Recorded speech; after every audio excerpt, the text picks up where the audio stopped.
And where I really felt when I was starting my whole job search was, okay, I really don't have too much on my resume. I can look at the skills, but what really sets me apart?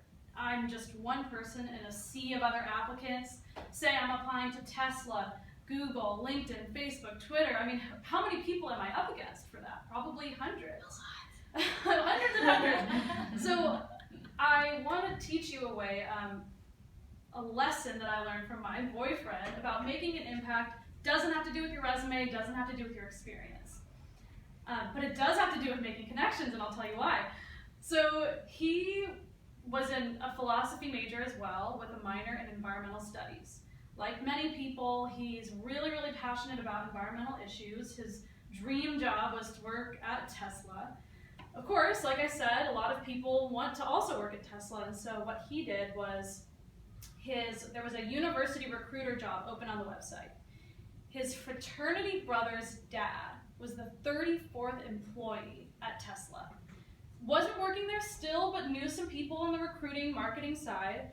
So Matt, my boyfriend, had his resume sent to Malcolm, who worked at the company, and he sent it along to the right person to get his resume looked at for the recruiter position. Luckily, so making connections, right? So luckily, he made it past the phone interview, got to do in-person interviews, 8 back-to-back in-person interviews, 30 minutes each, with up to like the VP level in the company. Really, really difficult. And I think there were about 10 other candidates who were interviewing for the same position in person.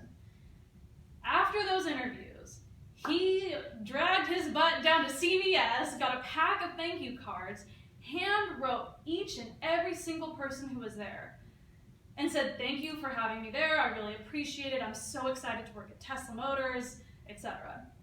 Had them in the mail, pretty sure it was that night. Lo and behold, he gets a call a week later from the recruiter, and the recruiter says, "You got the job." We give each other high fives. We're like, woo! So excited. And on his first day, he sees that same recruiter and is talking to them, and the guy says, "Welcome to the team. We're so excited to have you here." And Matt's still like in a daze, like, "Oh my gosh, I can't believe it. I'm so excited."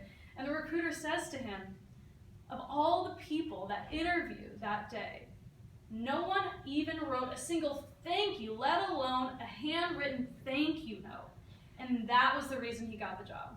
Not because he had the most experience. There were people who had way more recruiting experience than he did, but that was the difference. And he made a huge impact because not a lot of people are doing that anymore, especially, I'd say, millennials. It's rare to get a handwritten thank you card. I mean, maybe an email, maybe a text or something, but I really can't say enough how much of an impact it really makes.